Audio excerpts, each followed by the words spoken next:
rääkides poliitikutest, siis poliitikud, keda peetakse ka tihtipeale litsideks, on alati palutud meie saatesse vabandama, rubriiki Poliitik vabandab.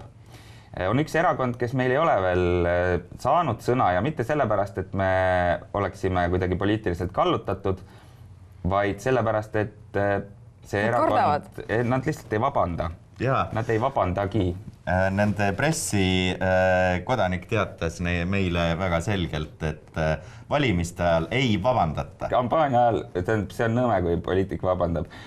Seega pidime me kutsuma rubriiki Poliitik vabandab Eesti lahkuva peaministri ja uskuge või mitte, ta vabandab. Tere! Minu nimi on Andrus Ansip.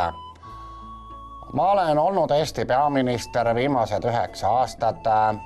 Sellesse perioodi mahub palju olulisi sündmusi, millest osad on olnud väga positiivsed, kuid palju on ka negatiivsed. Nende 9 pika aastaga on Eesti Vabariik tundmatuseni muutunud, kuigi Eurostati andmetel on meie näitajad ikka esirinnas olnud ja oleme Euroopas ikka heas kirjas olnud. Olen seda meelt, et kõik ei ole siiski läinud nii nagu plaanitud, kõik ei ole kenasti välja kukkunud. Siinkohal tahan vabandada kõigi eestlaste ees, kellele on minu valitsemise ajal liiga tehtud. Eriti tahaksin ma vabandada meie muukeelse elanikkonna ees, isvinite, et nendega ei ole piisavalt arvestatud ja nende peale mõeldud. Loodan, et annad minu valitsusele ja meile riigitüüri juures olnud poliitikutele andeks, et oleme tänaseks rahvast võõrdunud ja loorberitele puhkama jäänud.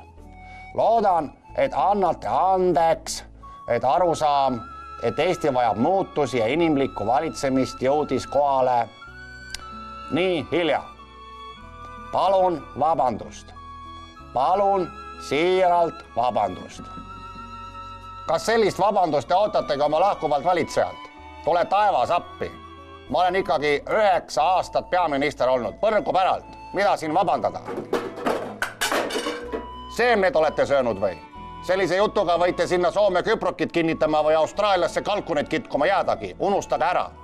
Teate, see rahvas on mind lihtsalt kõriauguni ära tüüdanud. Kõriauguni. Euroopas näeme. Ma tänan.